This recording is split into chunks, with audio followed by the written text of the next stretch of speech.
count really started probably about 5 years ago. How many people are familiar with the Daughters of Charity?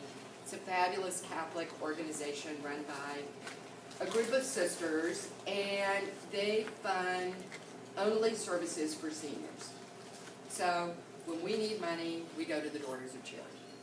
And a few years ago, the Daughters of Charity said, you know what, we're getting far more requests than we have money to give out, and this is only going to continue to get worse because our population is aging, and we have to do something about this. So in their infinite wisdom, they started looking at what can we do that's sustainable going forward.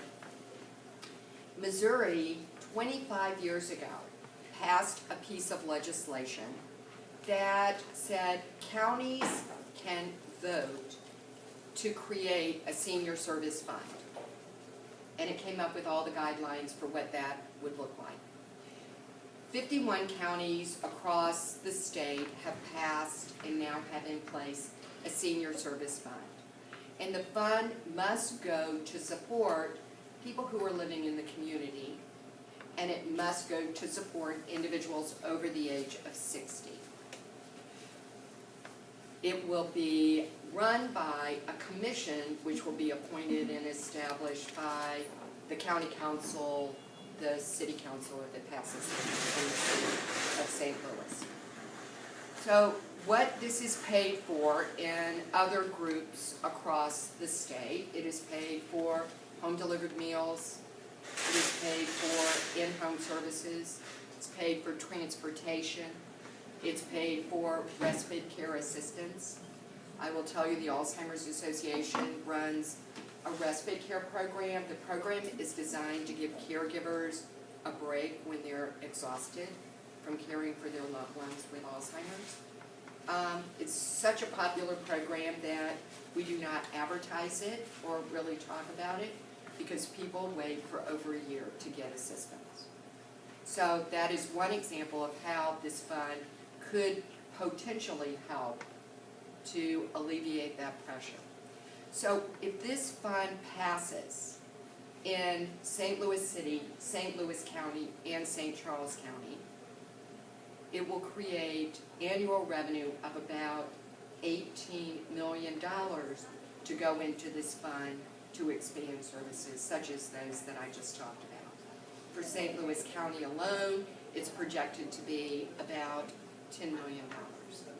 So that's a lot of support for seniors who are on waiting lists for home delivered meals, who could use a ramp because there are 5 steps to get in and out of their home, and that's going to cause them to move.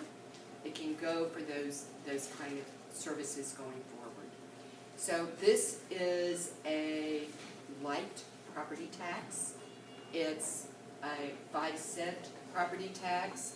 If you have a home valued at $100,000, then it would be $9.50. So about the cost of the box lunch, I would think. Or as I often say, it's a pizza tax because a medium-sized pizza is about $9.50. If you have a house valued at $300,000, it's 3 pizzas.